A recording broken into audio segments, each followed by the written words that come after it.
C'était la religion dominante en Éthiopie. L'Éthiopie fut le premier royaume chrétien au monde. Ils ont effacé la partie la plus terrifiante de la Bible et presque personne ne s'en est aperçu.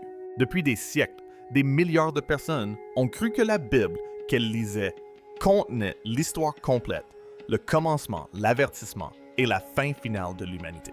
Et si cette fin n'avait jamais été complète, et si des passages entiers, des visions détaillées des derniers jours avaient été discrètement effacés avant même d'atteindre le monde moderne. Juste avant sa mort, un moine éthiopien a fait une déclaration qui change tout.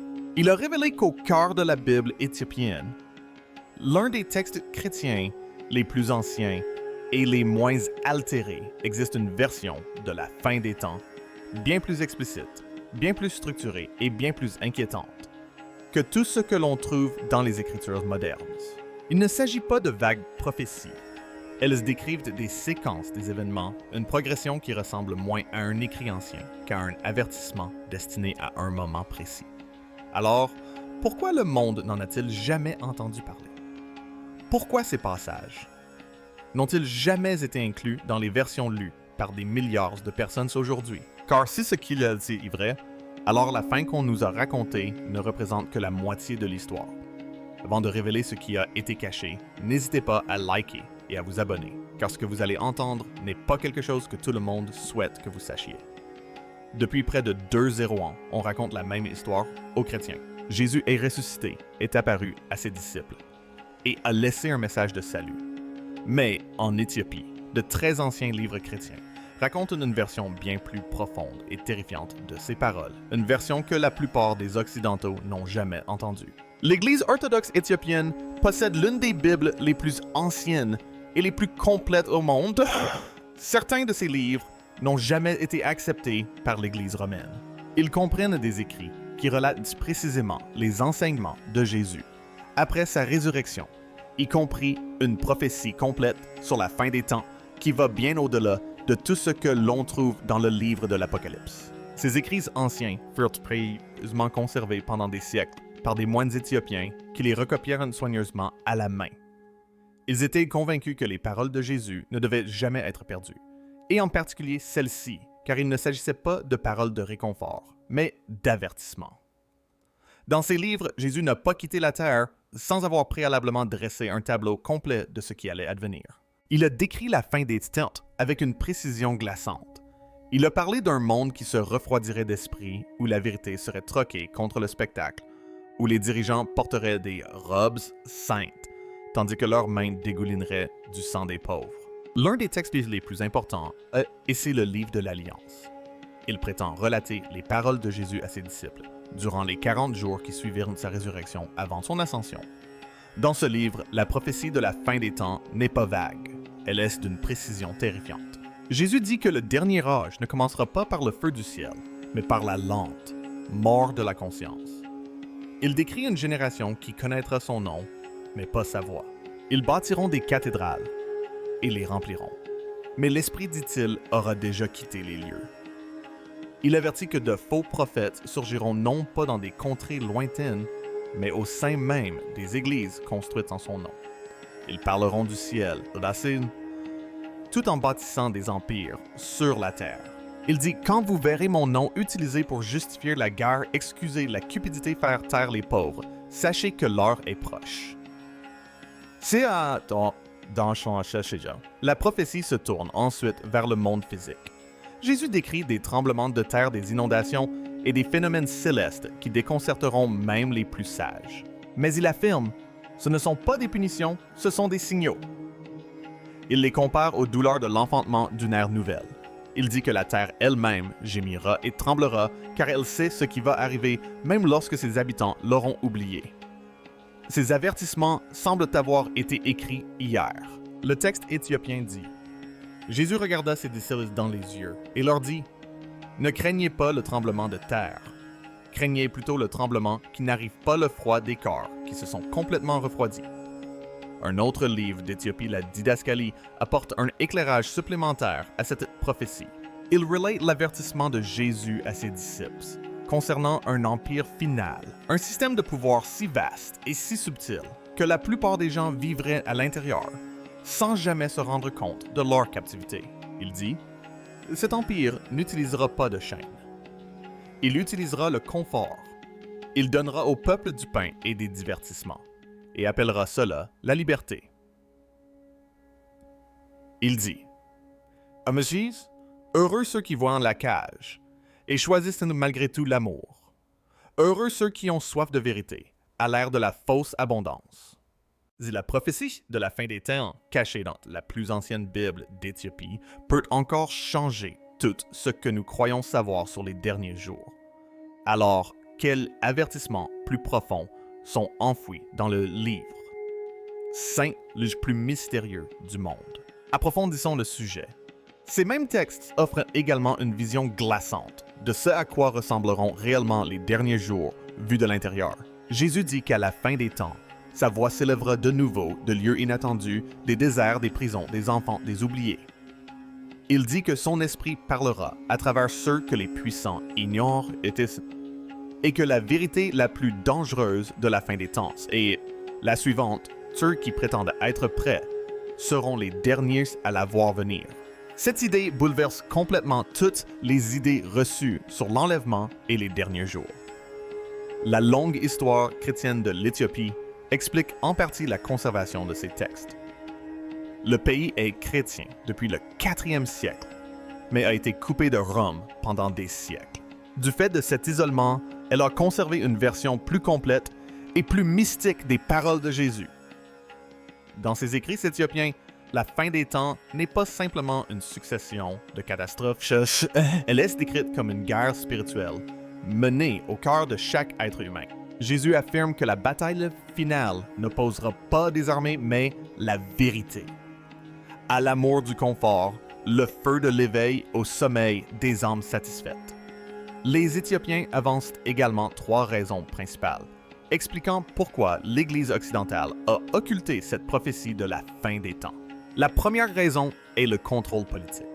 Rome souhaitait un récit de la fin des temps qui maintienne le peuple dépendant de l'Église pour son salut et sa survie. Une prophétie annonçant que l'Esprit de Dieu contournerait les institutions et s'adresserait directement aux humbles et aux brisés était bien trop dangereuse. La seconde raison est le mysticisme. Les textes éthiopiens sur la fin des temps regorgent de visions de conciles angéliques et de chronologie cosmique que les dirigeants de l'Église occidentale ont qualifié d'hérésie. La troisième raison est la peur, une peur véritable et profonde. Ils craignaient que si les gens lisaient ces textes, à ces mots, ils comprendraient que la fin des temps qu'ils attendaient était peut-être déjà en train de se dérouler tout autour d'eux. Certains textes éthiopiens affirment que Jésus a décrit l'âge final en 4 étapes. La première étape est l'ère de l'oubli, où l'on cesse peu à peu de chercher la vérité.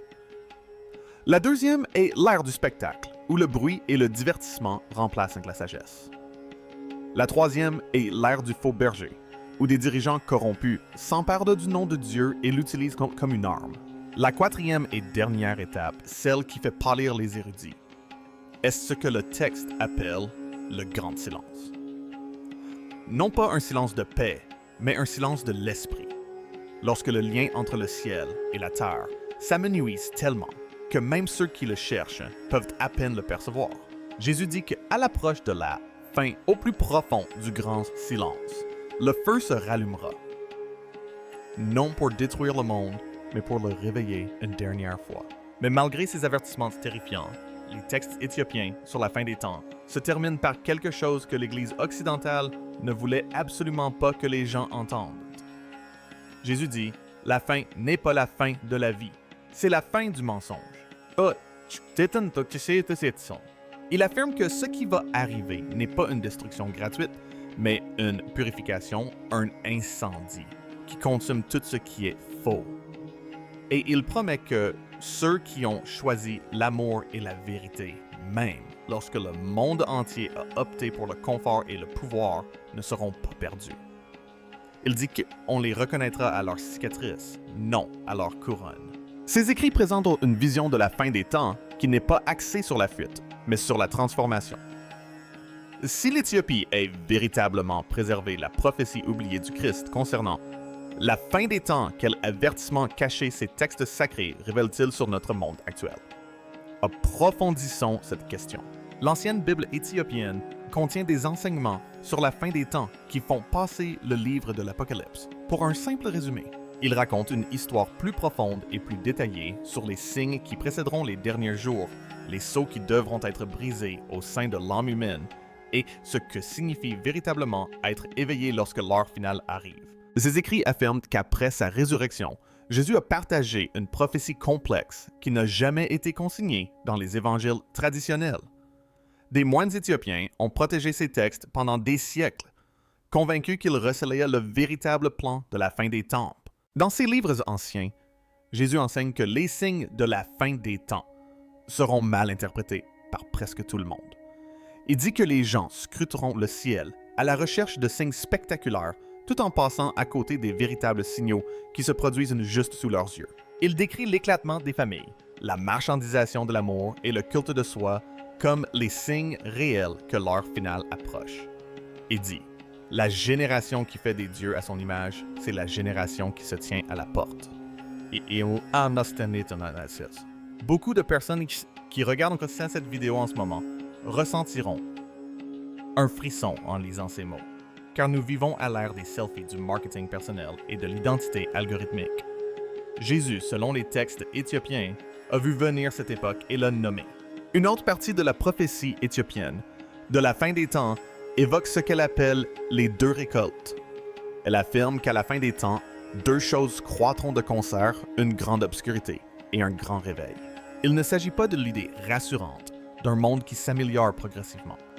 Il s'agit de l'idée à la fois terrifiante et porteuse d'espoir d'un monde violemment tiraillé entre deux directions. Les ténèbres s'intensifieront, la lumière grandira, et l'espace intermédiaire, cette douce tiédeur, disparaîtra complètement. Jésus dit à ses disciples, « En ce jour-là, il ne sera plus possible de se cacher dans l'obscurité. Chaque âme sera appelée à choisir. » Avant de son ascension, Jésus leur donna ce que les écrits éthiopiens appellent les 7 sceaux du cœur. Il ne s'agit pas des sceaux cosmiques et dramatiques de l'Apocalypse. Ils sont bien plus personnels et bien plus effrayants. Le premier sceau est celui du confort, le refus d'être dérangé par la vérité.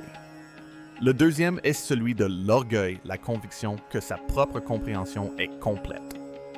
Le troisième est celui de la peur, le culte de la sécurité, par-dessus tout. Le quatrième sceau est celui de la distraction, le fait de combler tout silence afin que la voix de Dieu ne puisse être entendue. Le cinquième est celui de la fausse communauté, le fait de s'entourer de ceux qui ne font que confirmer ce que l'on croit déjà. Le sixième sceau est celui de la fausse miséricorde, qui utilise le pardon comme prétexte pour ne jamais changer. Et le septième sceau, celui que Jésus dit être le plus dangereux, est celui de la religion elle-même, l'utilisation de paroles saintes et de rituels sacrés pour éviter la réalité vivante et ardente de Dieu. Il dit que lorsqu'une personne brise les 7 sceaux qui la composent, elle est prête. Elle devient le feu qu'elle attendait du ciel. Beaucoup pensent que cette prophétie s'adresse directement à notre époque, un monde noyé dans le confort. Un monde où le langage spirituel a été instrumentalisé par les puissants, un monde où des millions de personnes vont à l'église et se sentent pourtant complètement vides. Un monde à la fois plus connecté et plus désespérément seul qu'à aucun autre moment de l'histoire de l'humanité, dit-elle. L'essence de l'enseignement éthiopien sur la fin des temps est à la fois terrifiante et libératrice. Il affirme « La fin ne menace pas le monde, mais le mensonge. Ceux qui abandonnent le mensonge, qui brisent leurs 7 sceaux intérieurs et choisissent la vérité ardente de l'amour, ne se contenteront pas de survivre à ce qui s'annonce. Ils deviendront la raison pour laquelle le monde mérite d'être sauvé. » Si la prophétie cachée de la fin des temps en Éthiopie recèle cette vérité à la fois terrifiante et magnifique, cette terre elle-même pourrait-elle être le lieu qui a toujours été destiné à garder ses paroles ultimes? Voyons voir. Jésus a été trahi, torturé et crucifié pour sauver le monde. C'est l'histoire racontée dans les églises du monde entier, transmise de génération en génération, que l'on retrouve dans les Bibles, dans les œuvres d'art et sur les vitraux. Mais un autre récit qui ajoute une dimension que la plupart des chrétiens n'ont jamais rencontrée a été préservé loin de là en Éthiopie. Certains des plus anciens manuscrits conservés dans ces monastères affirment qu'avant son ascension, Jésus a donné à ses disciples quelque chose que l'Église occidentale a totalement omis, une prophétie finale, une vision complète et terrifiante du monde dans les derniers jours. Ce témoignage, connu des érudits éthiopiens comme la prophétie du dernier témoin, n'édulcore pas la fin. Il la nomme. Il la situe dans le temps, selon une perspective spirituelle. Et il décrit la génération qui la vivra avec une précision qui glace le sang du lecteur moderne. L'une des plus anciennes églises chrétiennes du monde, l'Église orthodoxe éthiopienne fait remonter ses origines spirituelles à Ménélik, premier fils du roi Salomon et de la reine de Saba. La foi éthiopienne s'est développée par la prière, le jeûne et une pratique spirituelle profonde, et non par la conquête politique et l'empire, comme la version romaine du christianisme s'est répandue à travers le monde. Dans d'anciens monastères de villes, comme Lalibela et Aksum, les moines conservaient des rouleaux et des livres sacrés, cachés écrits en gaze, une ancienne langue éthiopienne. Ces écrits évoquent un Jésus porteur non seulement d'un message de salut personnel, mais aussi d'un avertissement cosmique. Un monde finirait par crucifier la vérité elle-même. Dans cette version de la prophétie, Jésus dit à ses disciples que le dernier témoin n'est ni un ange, ni un événement cosmique. Le dernier témoin est une génération de gens ordinaires qui se lèveront dans les ténèbres les plus profondes des derniers jours et refuseront de se taire. Il affirme que cette génération ne sera pas la bienvenue auprès des puissants. Elle sera moquée, réduite au silence et effacée des tribunes et des chairs de son époque. Mais sa voix, dit-il, se fera entendre là où cela compte vraiment, non pas dans les arènes ou sur les écrans, mais dans le cœur de ceux qui sont prêts à l'entendre. Jésus dit à ses disciples, n'ayez pas peur, s'ils vous font taire. Selon des théologiens éthiopiens, la suppression de cette prophétie n'était pas accidentelle. Ils pensent qu'il s'agissait d'un acte délibéré du concile de Nicée en 325 après Jésus-Christ, lorsque les dirigeants de l'Église, sous contrôle romain, ont choisi les livres qui allaient façonner le christianisme pour les 2 années suivantes.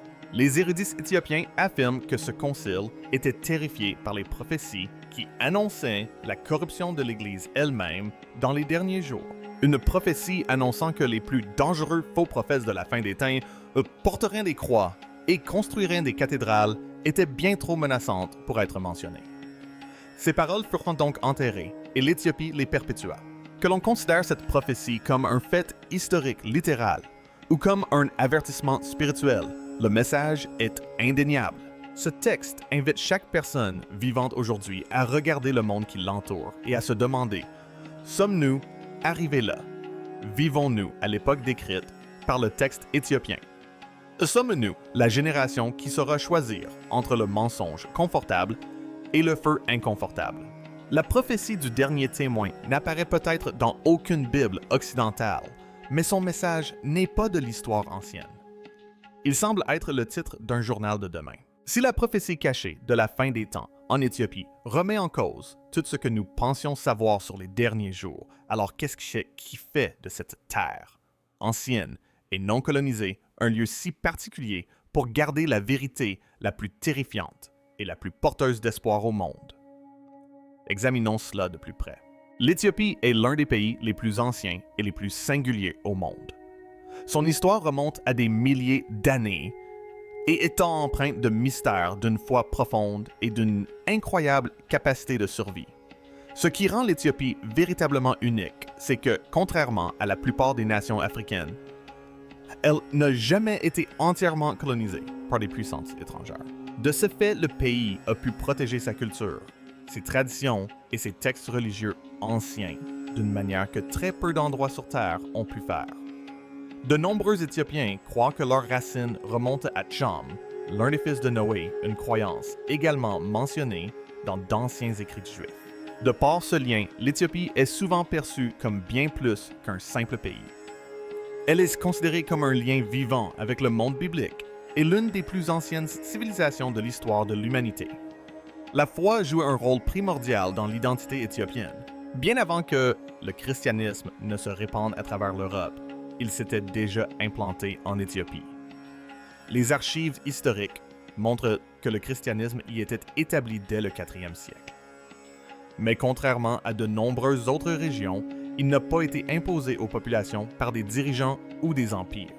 Au contraire, elle fut acceptée naturellement et protégée avec une profonde dévotion. Au 6e siècle, un voyageur nommé Cosmas Indicopleustes visita l'Éthiopie et la décrivit comme une nation chrétienne forte et profondément engagée. Il a même écrit que les dirigeants éthiopiens avaient donné refuge à des chrétiens fuyant les persécutions dans d'autres parties du monde. Certaines communautés en Éthiopie pratiquent cette foi sans interruption depuis des milliers d'années, ce qui en fait l'une des plus anciennes traditions chrétiennes existantes. L'une des choses les plus fascinantes concernant l'Éthiopie est sa Bible. La Bible éthiopienne est considérée comme l'une des versions les plus anciennes et les plus complètes jamais conservées. Alors que la plupart des Bibles modernes, comme la version du roi Jacques, contiennent 67 livres, la Bible éthiopienne en comprend beaucoup plus, jusqu'à 88 dans certaines traditions. Ces livres supplémentaires comprennent des écrits anciens, tels que le livre d'Enoch et le livre des Jubilés, que l'on ne trouve pas dans la plupart des autres Bibles actuelles. Ces textes supplémentaires contribuent à rendre la Bible éthiopienne si importante et mystérieuse. Ils étaient écrits en gaze, une langue ancienne, que très peu de gens savent lire aujourd'hui. De ce fait, une grande partie du monde ignore encore ce que ces textes contiennent réellement. Cela inclut des idées détaillées sur la fin des temps, sur la façon dont le monde pourrait finalement disparaître, des idées rarement abordées en dehors d'Éthiopie. C'est pourquoi l'histoire du moine éthiopien est si marquante. À la fin de sa vie, ce vieil homme qui avait consacré toute son existence à l'étude de ses écrits sacrés, décida de parler ouvertement de ce qu'il avait appris. Après une vie entière de silence, il partagea ce qu'il pensait que le monde avait besoin d'entendre. Selon lui, la Bible éthiopienne contient une description plus complète et plus intense de la fin des temps que celle que la plupart des gens connaissent. Il a décrit ses écrits non pas comme symboliques ou obscurs, mais comme des avertissements détaillés et lisses, des messages qui résonnent encore aujourd'hui avec urgence et pertinence. La Bible éthiopienne existe en différentes versions, une version plus complète comprenant davantage de livres et une version plus restreinte contenant moins de textes. Au 20e siècle, l'empereur Haïlé Sélassié a officiellement reconnu la version restreinte. Cependant, certains érudits estiment que les livres retirés de la version large pourraient contenir certains des avertissements les plus importants et les plus sérieux concernant l'avenir. Des avertissements qui pourraient non s'appliquer au monde dans lequel nous vivons actuellement. La longue histoire d'indépendance de l'Éthiopie, sa foi profondément enracinée, et ses textes sacrés préservés suggèrent quelque chose de puissant, alors que beaucoup considèrent l'histoire religieuse comme centrée sur des lieux tels que Rome ou l'Europe, l'Éthiopie offre une perspective différente. Cela montre que certaines des traditions spirituelles les plus anciennes et les plus importantes ont pu être protégées loin des centres du pouvoir, dans un pays resté invaincu et profondément attaché à ses croyances. Cela soulève donc une question importante.